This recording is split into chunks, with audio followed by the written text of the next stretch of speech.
오늘 우리들에게 주시는 하나님의 말씀, 예레미야서 5장 1절에서부터 6절까지의 말씀입니다. 예루살렘에 사는 사람들아, 예루살렘의 모든 거리를 두루 돌아다니며 둘러보고 찾아보아라. 예루살렘의 모든 광장을 샅샅이 뒤져보아라.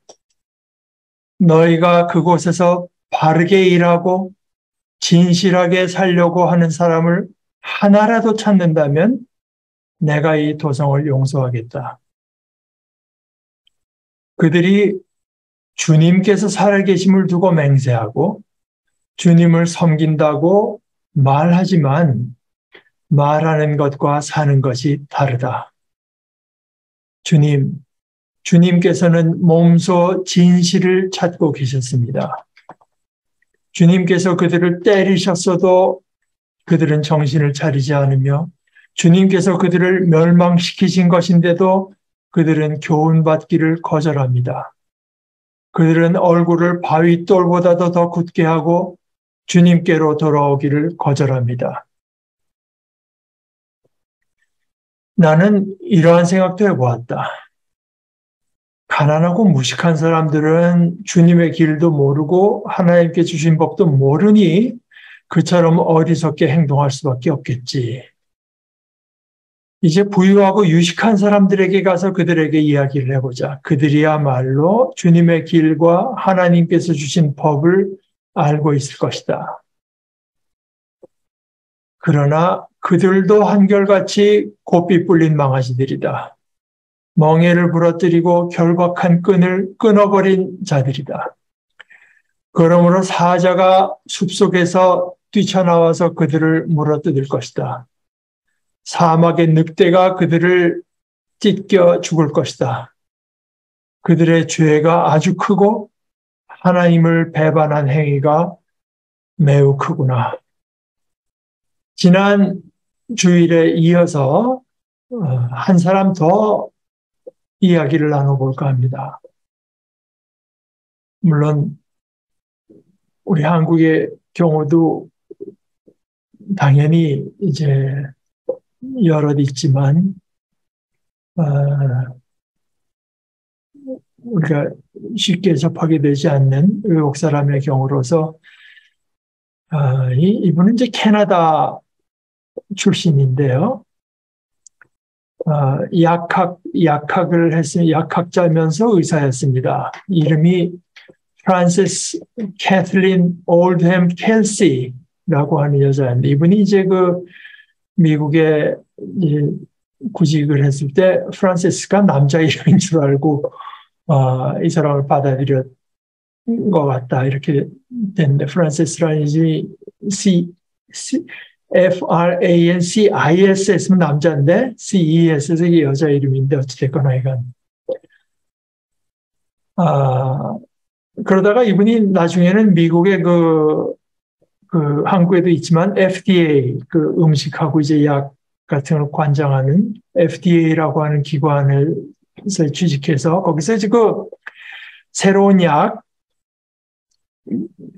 허가해달라고 이제 신청들이 들어오면 그걸 검토하는 부서에 있었습니다. 이제 그게 총 11명으로 구성된 부서니 그때만 해도 거기서 일하고 있었는데 1960년 9월에 여기 이제 들어온 신청서 하나가 팔리도마이드라고 하는 약 신청서가 접수됐습니다. 이게 이제 독일에서 개발된 약이고 일종의 안정제였는데 이미 유럽에서는 이게 이제 불안신경증에서부터 특별히 그 임신한 여자들의 그 입덧에까지 두루 쓰이고 있었습니다. 그래서 우리 미국에서도 진정제와 또 진통제로서 그리고 특별히 이제 임신 때 오는 입덧에 처방할 수 있게 해달라고 이제 신청이 들어왔어요. 근데 이미 미국에 신청이 들어왔을 때는 여러 해 동안 유럽과 아프리카에서 한 20나라가 넘는 나라에서도 승인을 받았고 바로 미국 이제 이 여자의 출신인 캐나다에서까지 이미 다 승인을 받은 약이었는데, 근데 이 켈시 박사가 이제 즉시 승인을 해주지 않았습니다. 11명 중에 하나였지만, 이 여자가 이제 끝끝내 거부를 했어요. 그러면서 내가 승인하려면 추가로 연구 자료가 더 필요하다. 이걸 요구했어요.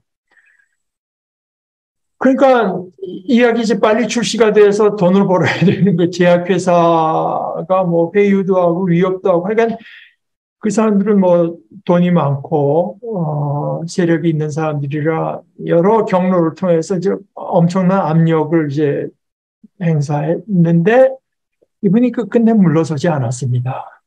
이제 이분이 보다 보니까 영국 쪽 연구에서 요 말초신경에 좀 염증이 있는 것 같다 이런 내용이 있어서 거기에 대해서 좀 설명을 해라 이런 걸 요구를 했고 또 하나 요구한 것은 이게 태아에게 해롭지 않다는 데이터가 없다. 그래서 그걸 요구했어요. 제약회사에서는 무슨 소리야 지금 뭐 여러 나라에서 다 쓰이고 있다고 하는 식으로 이제 압력을 행사했지만 버텼습니다. 버티는 중에 유럽이 거의 발칵 뒤집히는 사건이 벌어졌어요.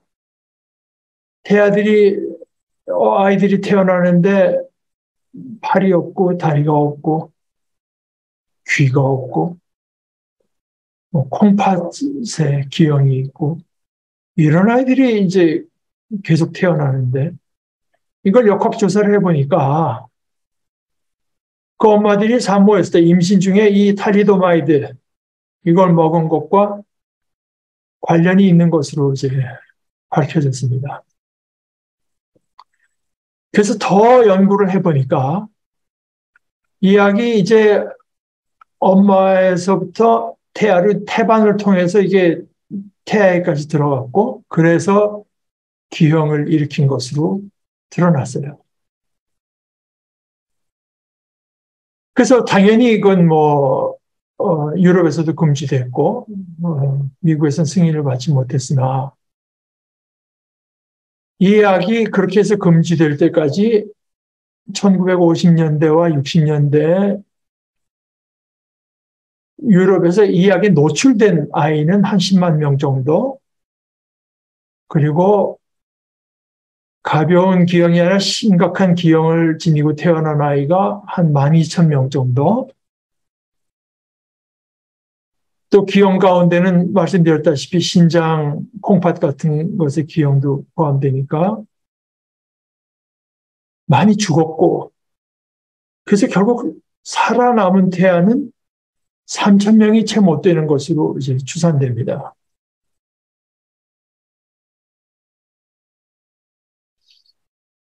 이제 이 약을 수입하는 미국 제약회사들이 이제 임상 실험을 하긴 했는데 굉장히 느슨한 기준을 적용시켜서 해가지고 미국에서도 한 2만 명 정도의 산모가 이미 이 약을 그때까지 복용했고 임상 실험으로. 그래서 수백 명의 어린이들이 기형을 지닌 채 태어났어요. 그러나 어찌됐건 중단됐습니다. 미국은 거기서 막아진 거예요. 그 정도에서.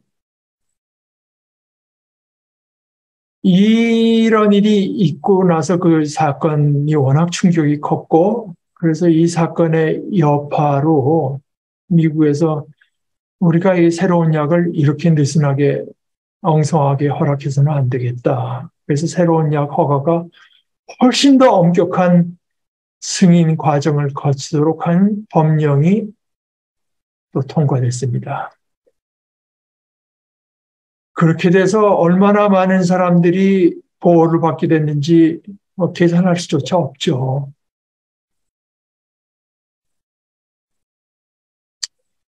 이 켈시 박사가 신앙인이었는지 아닌지 그분이 이렇게 야훼 길, 데렉 야훼, 주님의 길을 걸은 것이 그분의 신앙 때문이었는지 아닌지 저는 모릅니다. 그러나 이것 역시 주님의 길을 걸은 의인 때문에 많은 사람이 어떤 의미에서 멸망을 면하게 된 또 하나의 예입니다. 이 반대의 경우는 오늘 롯의 이야기에서 여러분들이 잘 보실 수 있을 것입니다. 지금 마을 사람들이 롯을 찾아온 그 두 나그네를 끌어내면 자기네가 그들을 성적으로 관계하겠다. 뭐 여기서 이제 영어에서 그 남자와 성관계라는 걸 소도마이트라는 단어가 나온 것인데, 그러나 이제 앞뒤를 따져볼 때, 더 본질적인 것은 이제 이런 폭력의 문제였다고 하는 것이 본문에서는 뭐 의심할 수 없이 드러나죠. 롯이 말입니다. 이건 옳지 못한 일이라고 하면서 롯이 말한 게 뭡니까? 자기의 처녀딸 둘이 있으니 걔네들을 줄 테니까 걔네들을 마음대로 해라. 이게 말이 됩니까? 이것은 우리들의 윤리 기준이라고 하는 것이 얼마나 환경의 영향을 받는가, 주위의 영향을 받게 되는가. 그나마 의롭다고 택한 길이 그 모양입니다.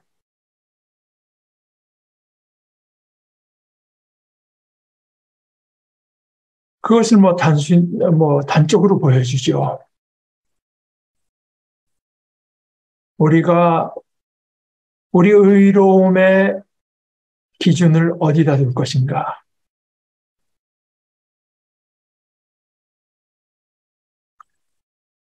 이 켈시 박사가 신앙인이었는지 아닌지 모르지만 지난 주일에도 말씀드렸다시피 하나님께서는 이 약속의 백성, 이 아브라함의 족속이 아닌 소위 이방인들이라고 할 수 있는 소돔과 고모라의 백성들에게서도 스다카와 미슈파트를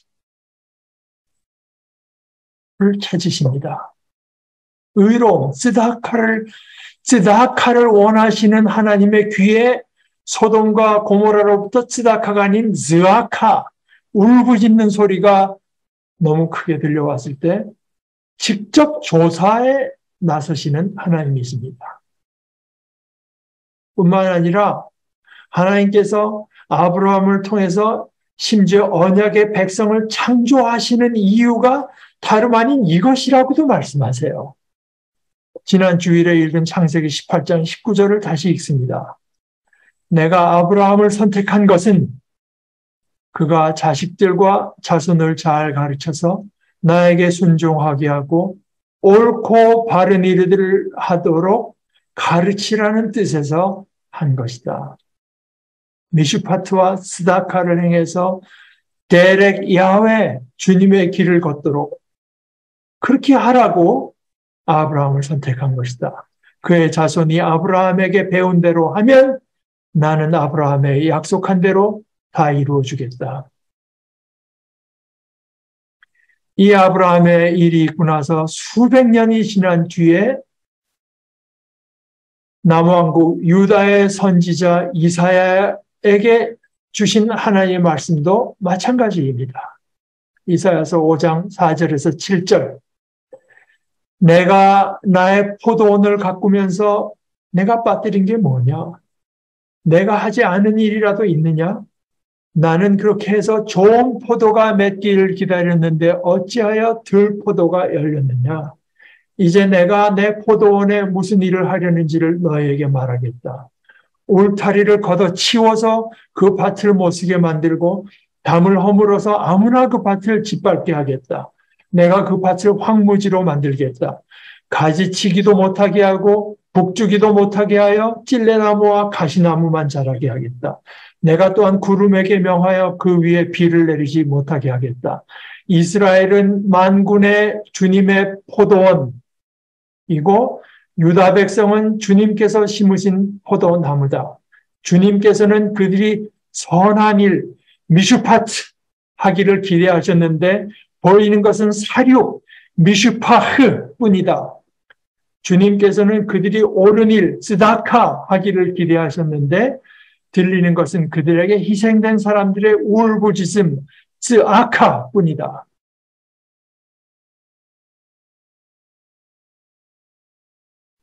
아브라함과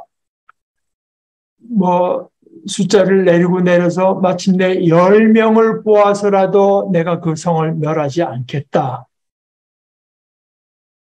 고 말씀해 주신 하나님은 오늘 우리가 읽은 말씀에서 이렇게까지 말씀하십니다. 예루살렘에 사는 사람들아, 예루살렘의 모든 거리를 두루 돌아다니며 둘러보고 찾아보아라. 예루살렘의 모든 광장을 샅샅이 뒤져보아라. 너희가 그곳에서 바르게 일하고 미슈파트입니다. 진실하게 살려고 하는 사람을 하나라도 찾는다면 내가 이 도성을 용서하겠다. 이들의 문제가 무엇이었을까요? 이들에게 종교적 열심이 없었는가? 오늘 우리들의 식으로 말하자면 거기에 교회가 없고 예배가 없었는가? 있었습니다.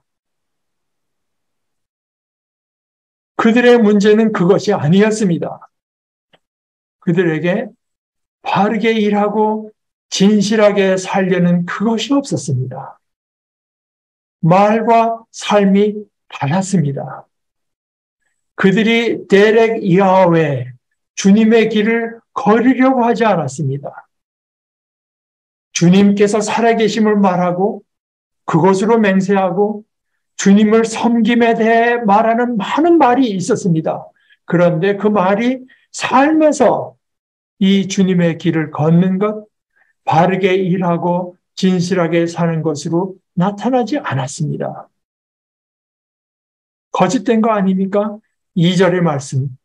그들이 주께서 살아계심을 두고 맹세하고 주님을 섬긴다고 말하지만 말하는 것과 사는 것이 다르다. 이것을 히브리어 원어를 따라 직역하자면 거짓되이 그들은 맹세하느니라. 근데 여기 그 동사가 소위 문법적으로 미완료형 동사가 사용돼서 이런 것들이 거듭되어서 그냥 습관처럼 관행처럼 되어버린 것임을 드러냅니다. 그 가운데에서 우리가 말하는 것 같고 우리가 사는 게 다른 거 아닌가? 너무 다르지 않은가? 하고 묻는 사람이 오히려 이상한 사람으로 여겨지는 실정입니다. 그에 곧 이어서 다음 절 3절은 이렇게 말합니다. 주님께서는 몸소 진실을 찾고 계십니다.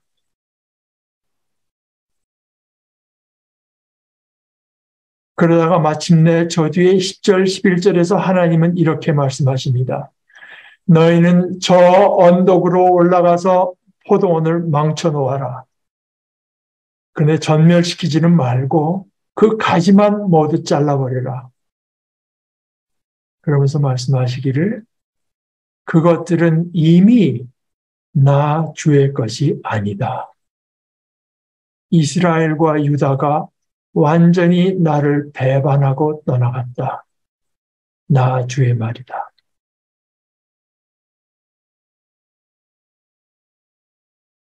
그러나 그런 중에도 앞에 말한 1절의 말씀, 특히 거기에 절절히 나타난 하나님의 마음은 여전히 유효합니다. 하나님께서 이렇게 진실을 찾으시는 이유는 하나님 자신이 진실하신 분, 변치 않으시는 분이기 때문입니다. 우리에게 진실이 없어도 하나님은 우리를 향해서 진실을 가지고 대하시는 분이기 때문입니다. 그 하나님의 마음이 이렇습니다. 하나라도 찾는다면 내가 이 도성을 용서하겠다. 어찌해서든지 이 도성을 용서할 말미를 찾으시는 하나님의 자비로 하나라도 찾는다면, 그런데 정말 이 예루살렘에 바른 것을 실천하며 참되게 살기를 애쓰는 사람이 하나도 없었는가?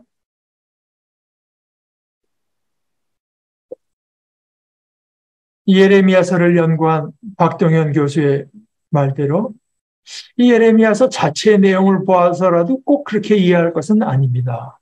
예루살렘에 우선 예레미야 자신이 있죠.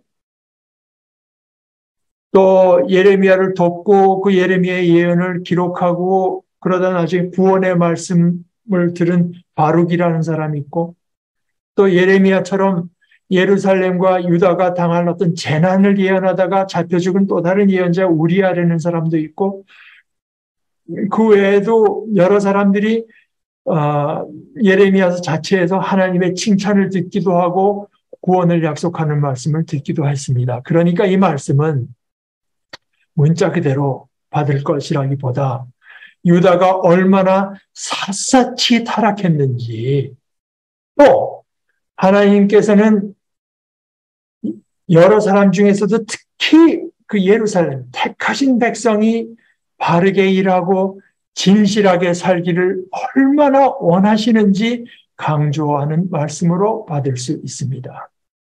하나라도 찾는다면 내가 이 도성을 용서하겠다. 예레미야와 아브라함뿐 아닙니다. 이 비슷한 말씀을 에스겔에게도 하십니다. 에스겔서 22장 29절 30절을 읽습니다. 이 땅의 백성, 그 앞에 지도자, 제사장, 예언자들의 이야기를 했습니다. 그러다가 이제 나중에 백성, 이 땅의 백성은 폭력을 휘두르고 강탈을 일삼는다. 그들은 가난하고 못 사는 사람을 압제하며 나그네를 부당하게 학대하였다.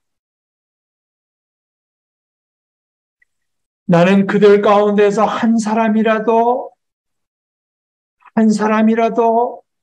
이 땅을 지키려고 성벽을 쌓고 또 무너진 성벽의 틈에 서서 내가 이 땅을 멸망시키지 못하게 막는 사람이 있는가 찾아보았으나 나는 찾지 못하였다. 무너진 성벽의 틈에 서서 내가 이 땅을 멸망시키지 못하게 막는 사람은 말하자면 이 땅을 위해서 기도하는 사람을 말한 것입니다. 어떻게 하든지 멸망을 피할 말미를 찾으시는 이 하나님.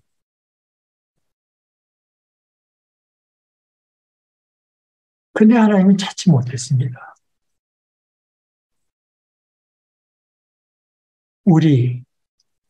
우리는 물론 이 하나님의 자비를 입은 사람들입니다.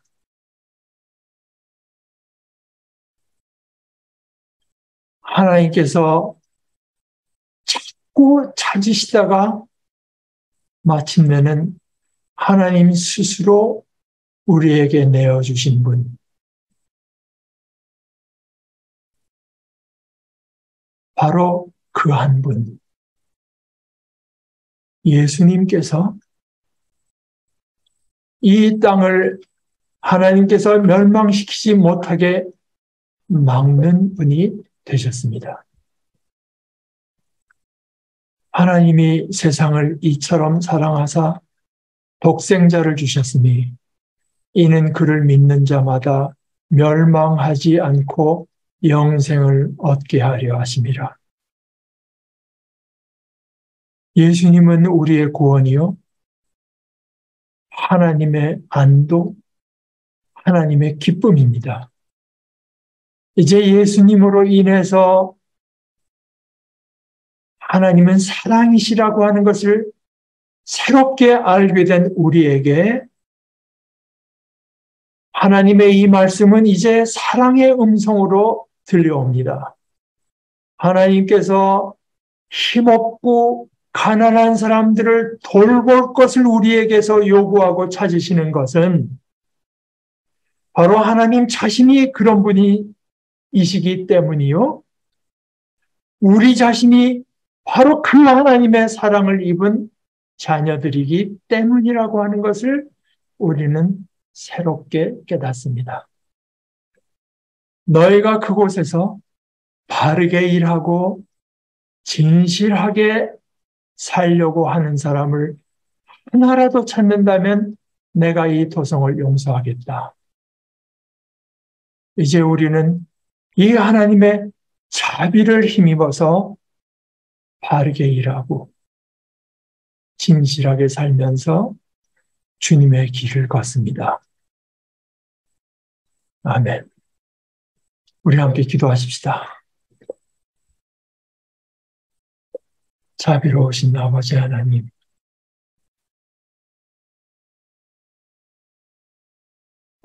아버지께서 저희를 구원하신 것은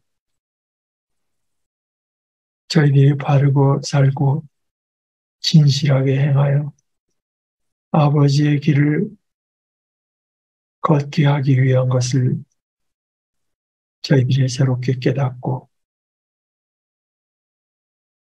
저희를 향하신 그 목적이야말로 다름 아닌 저희를 향하신 하나님의 사랑이신 것을 하나님께서 저희를 그렇게 귀하게 여기시기 때문인 것을 저희들이 새롭게 깨닫습니다. 아버지, 저희들이 그것을 참으로 복되고 영광스러운 것으로 여길 줄 알게 하시고 그 의의 길을 택하는 담대하고 지혜로운 자녀들 되게 하여 주시옵소서. 예수님의 이름으로 기도합니다. 아멘.